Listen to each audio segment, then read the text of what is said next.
Today I'm joined by Sacha Lord, perhaps best known as the co-founder of the Warehouse Project and the Park Life Festival, but since 2018 has also been Greater Manchester's Nightime Economy Advisor. Sacha, many thanks for being with us today. Not at all, thank you for inviting me. Sacha, like it or not, you're now established as a true Mancunian impresario, bringing the world, I think you are, bringing the world famous Manchester music scene to literally millions of people, especially through your amazing United We Stream initiative, which raised hundreds of thousands of pounds to support the industry through this dreadful pandemic. We're really looking forward to hearing your views on how the city can build back better, and especially the role that hospitality and entertainment sectors can play in that challenge. But I'd like to start with a personal perspective on work and employment. Can you tell us where it all started for you, Sacha? What was your very first job? So my first job, actually, to start off, I had a good education.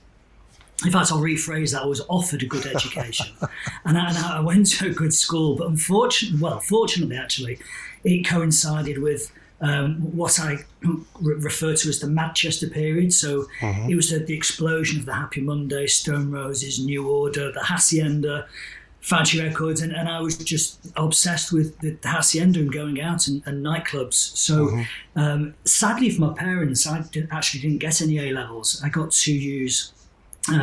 So my first job, actually, when I left school, was in a clothes shop called Flannels in Goose Green in Altrincham. And that was the original Flannels, the very first one. It was tiny. And now I think there's Flannels across the country. So that was it. So yeah, if you ever need your turn-ups doing or inside lead measuring, I can actually do that. So was that a Saturday job? Were you working full-time in Flannels? It started off as a Saturday and then full-time. And what happened, I was earning £20 a day.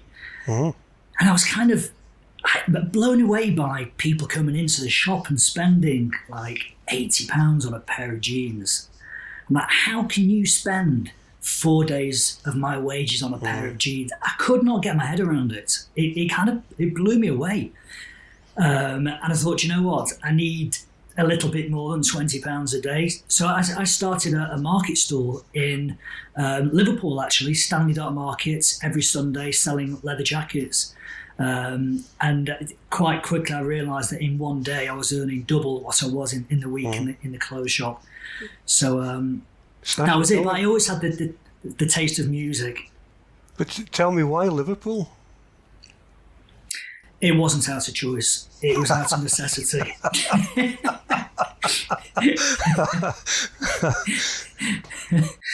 But I guess being a market stall holder in Liverpool would keep you on your toes. Be a really interesting place to buy and sell stuff. So to this day, I cannot fathom this out. So my stock was leather jackets, as I just said, and I'd set up this stall at 5:30 in the morning.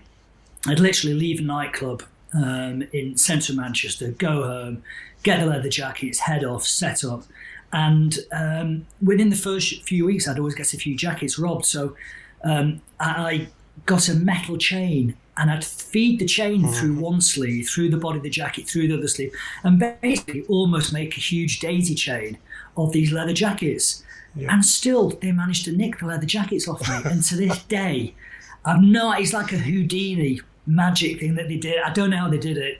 But I remember one day it was United versus Liverpool, and I turned up and put my United scarf on the store, and the abuse I got that day.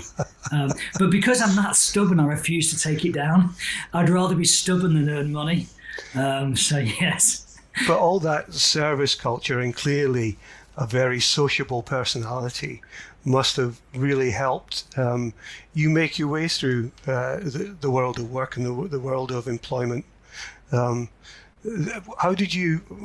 lessons did you learn through those early experiences that took you on to develop the work that you've done now? Do you know what, believe it or not, I can actually pinpoint a moment. I was one of these kids at school that was quite geeky. Mm-hmm. I conformed dress-wise, conformed haircut-wise, had one of those box briefcases with the ridiculous gold combination locks on them. Mm-hmm. And the only thing I was really interested in at school was art. And my art teacher, called Mr. McGuinness, he now says I can call him Steve McGuinness, but I think that's really wrong. He's still Mr. McGuinness in my head. He said to me, look, why are you conforming like everybody else? You know, there's 1,300 boys that go to the school. They all look exactly the same. And he handed me a tape of a band called The Man from Del Monte, actually. And the first gig I went to was to see them, and they were supporting the Fall at the Free Trade Hall. Mm-hmm. And yeah, he was the one actually that changed my life, and I started to question everything. I started to, if you're told this, well, why, why should you do this? Why should you do that? And I do actually think that questioning things along my life has helped to get where I am. You know, in 2006, when we wanted to put the warehouse project on, everybody said it would be impossible to start off. We wanted to do some events in Boddington's brewery. People said it would never happen. And originally the idea was to put 4 events on, but my business partner, Sam, got carried away and booked 24 of them. And we sold 100,000 tickets, and, you know, the warehouse project is still going to this day. Yeah, but we've always tried to be a little bit out of the box, yeah. So it strikes me, Sacha, tell me if I'm wrong, but you've probably not worked for many people. You've worked for yourself most of your career. Is that right? It is. Yeah, I've never... It's very hard to work for someone when you question what they're telling you to do. It doesn't last very long. But yeah, I have had a couple of jobs, but no, I just... You know, I had a vision in my own head, and that was it. And I just had to go with that. And, you know, really fortunately, every single day, I realise how lucky I am that it actually did work out and succeed, especially coming out of, you know, the late 80s, early 90s in this industry. Manchester wasn't one of the easiest places to work. It's a lot different these days, completely different to how it was. But it was lawless in those days. Yeah, sure. Look, I could spend a lot of time talking to you about the music scene. I was a student in Manchester in the early 80s, so a lot of what you're saying rings true. But in terms of, you've employed an awful lot of people, and the sector employs huge numbers of people across the conurbation. And we know the trials and the stresses that the sector's going through right now. But if we look ahead and we think about building back better, and I think news this week, particularly around vaccines, gives us some encouragement. How do you think this? What will the sector do? How will the sector help the economy build back better? And what role do you think good employment plays in that? Well, you know, you're quite right. In Greater Manchester alone, we employ north of 420,000 people. Mm. And I think lockdown has allowed me to stand back and actually look at what is properly going on. I never realised that during the actual weekend of Parklife, 4,500 people worked behind the scenes at that event. Mm. When you start looking at freelancers and security and bar staff and things like that. I've kind of had a light bulb moment this week, actually, because this won't come as any surprise to you, but I do feel like hospitality has been hung out to dry. We're the 5th biggest industry in the whole of the UK, and I think most people listening to this will agree with me that we haven't been, there has been some support, but there's most definitely not been enough support. But my light bulb moment is this. And this isn't a Greater Manchester thing, this is across the whole of the UK. During lockdown, we've seen many, many top retailers disappear. And it's not COVID that's made those retailers disappear, but it's definitely expedited that. Mm-hmm.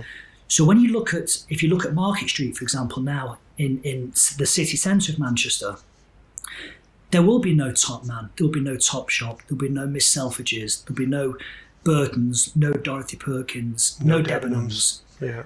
And that is a massive vacuous hole.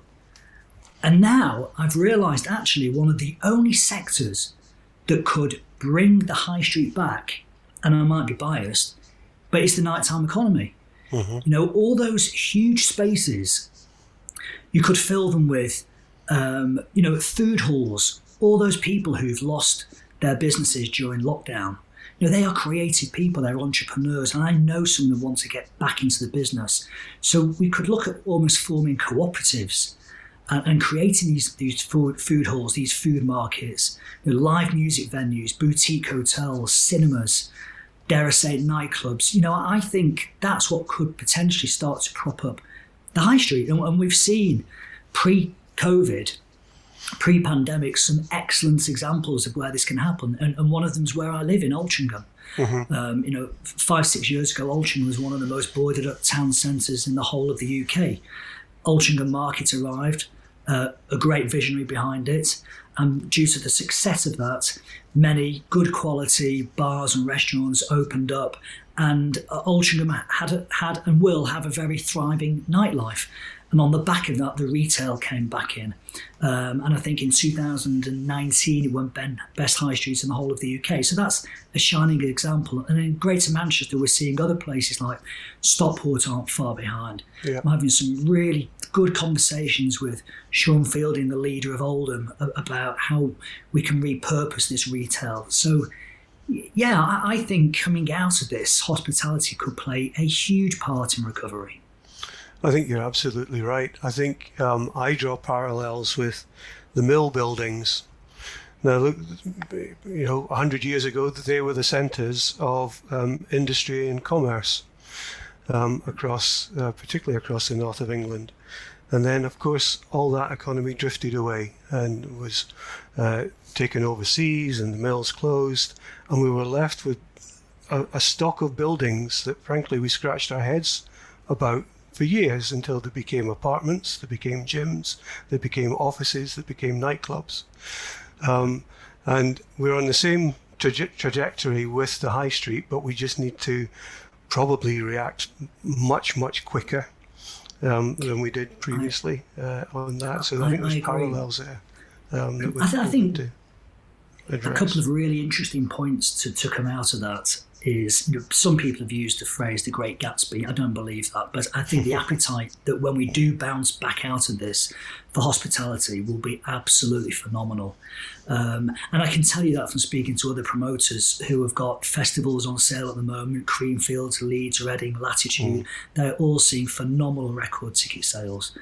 I think... There's definitely pent-up demand there, Sacha, that's for sure. There is. Well, absolutely, and we can all talk personally about that too, can't we? But the second part of my point there, what role will good employment play in the sector for building back better? I mean, the sector has been, rightly or wrongly, but it's been characterised as low pay and insecure work in many areas. And in a sense, those are features that have been cruelly exposed during the pandemic.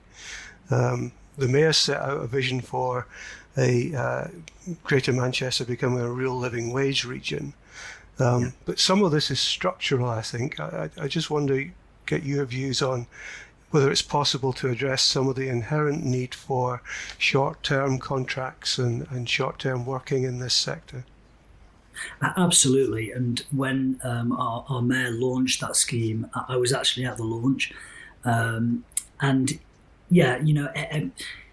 think one thing we have learned from this is we were doing so many things wrong, and everybody in my industry was aware of that.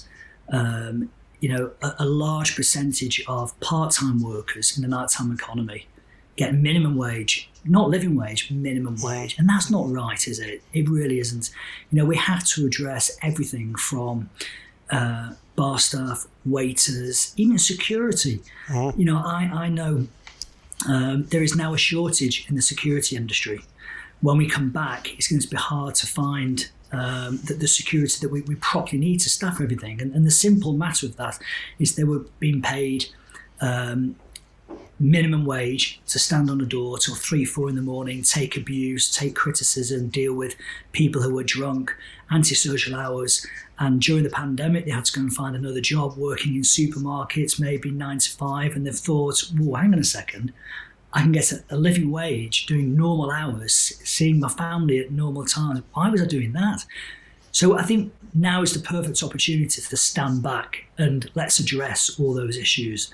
And, you know, we talk about living wage, but when it comes to hospitality, one massive thing involved in that, that I was talking a lot about actually and campaigning hard for were tips.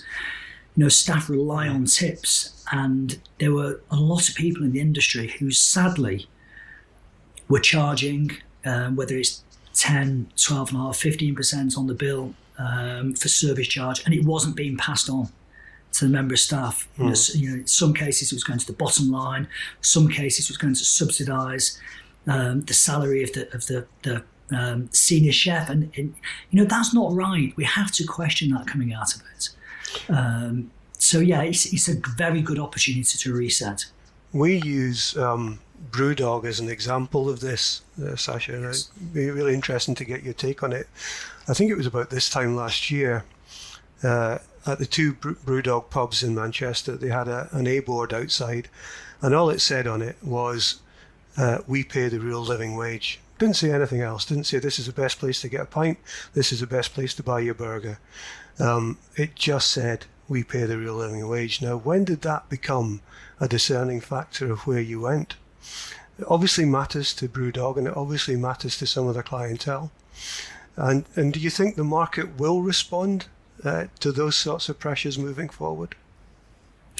I am absolutely adamant, you know, when we come out of this, because hospitality has been it was such a hot topic before Christmas. It was all over the media. You know, in December, hospitality were missing their Christmas trade. I think it's going to become another hot topic again in another couple of weeks when we start to talk about reopening. And I really hope this time round that we're given sufficient time to reopen. It's not enough time, 3 days, to open a pub or a restaurant. It's impossible. You need 2 weeks to do it.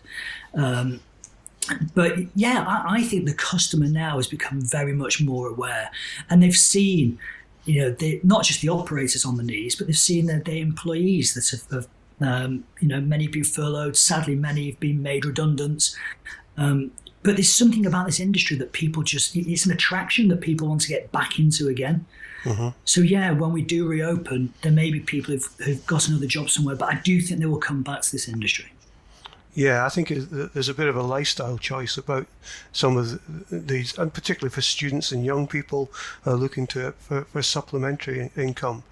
It's just, there's a fear, I guess, that because of the economic impact that we're inevitably going to see over the next year or so, and high levels of unemployment in some sectors, we just need to guard against the notion that any job is a good job right now.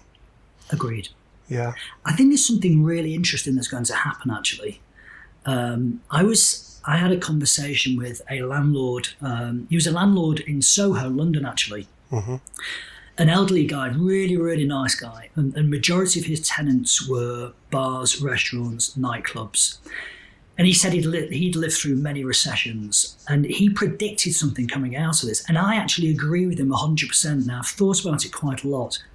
He said that previously, when we were coming out of recessions, depressions, it's like throwing a pebble into a lake. And where that pebble lands is the city centre, where the success starts. And the ripple effect coming out of that is the ripple effect of success coming out of the boroughs. Now, he predicted, and I do now agree, that it's going to be the opposite way around. So during lockdown, people have been working from home. People are used to working from home. And, you know, when we were in tier 2, that long distant memory away, most people were actually, you know, walking to their local pub or their local family restaurants, or, you know, and people were staying local. Yep. There was a concern about taking public transport, concern about the Metrolink, the added expense, the hassle of it. And I think we have a real job on our hands to get people back into the city centre. I think people working from home is probably one of the biggest factors. All that trade in hospitality, the lunchtime sandwich, lunchtime drink, the beer after work, that is gone. That combined with, football is a huge thing for the hotels, for the restaurants, bars, the theatres, pre-drinks, the meals before, after. It's massive. So I think the suburbs are going to prosper out of this. And the city centre will be the hardest one to recover. Yeah, I think we've heard similar tales, particularly about large employers in the city centre being a little bit reluctant to say when they're bringing all their staff back in and how they're going to bring staff back in to the city. I think it will be perhaps playing to the social side of it. It will be a time when you come into an office to innovate and to meet and to socialise. So there may be some social activity that will extend beyond those meetings, but I don't think many of us are ever going to go back to a 9-to-5 kind of office environment. I just can't see that happening in many sectors. I agree. Just to back that up completely. So my partner, my fiance actually, she works for one of the biggest online companies in the UK, and they've had phenomenal sales during lockdown. Very, very good sales. And she's been told no matter what, it will never be a normal 5-day week ever again. It'll be work from home for 2 days, in the office for 3, and then it'll be rotated amongst staff. Yeah. So I think you're right. Things are now, they will change. And it's going to be very interesting to see how the next 36 months plan out. Sacha, really insightful, as always. Perhaps maybe to wrap up, and you always come across as upbeat and searching for positivity.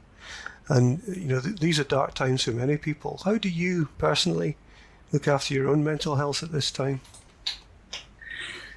Every single day I take 1 hour out to go, I call it power walking. I can't stand running. I find running so boring. And I did it this morning. I was looking at joggers. They just look haggard, out of breath, and in so much pain. I'm like, why are you doing that? Just walk as quick as you can instead. And I think it's great. I go on my walk. I have a nosy through people's front windows when I'm doing it. I've got to know all the local dog walkers. I make calls when I'm doing it. And that 1 hour a day is great for me. Have to say, last weekend was a bit of a disaster. We both watched the box set, Queen's Gambit, and then Demi, my partner, which is brilliant by the way, Demi, my partner, said, let's buy a chess set. So I was really looking forward to it. I used to play it as a kid. I mean, it's not really rock and roll. I'm supposed to be in the music business, and I'm talking about playing chess. Well, so rock and roll and chess is something there. Well, no, it was a disaster, and I had to be really polite about it because I set the chessboard up, and Demi went first, and it was only on the second move I realised that she didn't understand the rules and had to Google every single move. So it was probably the most painful 4 hours of my entire life. But yeah, it's we're getting through it. I can see light at the end of the tunnel. Yeah, the lows make the highs all the better. Yes. Sacha, many thanks for your continued support of the Charter's work. It's really appreciated, and thanks for your time today. Thank you. Thank you so much.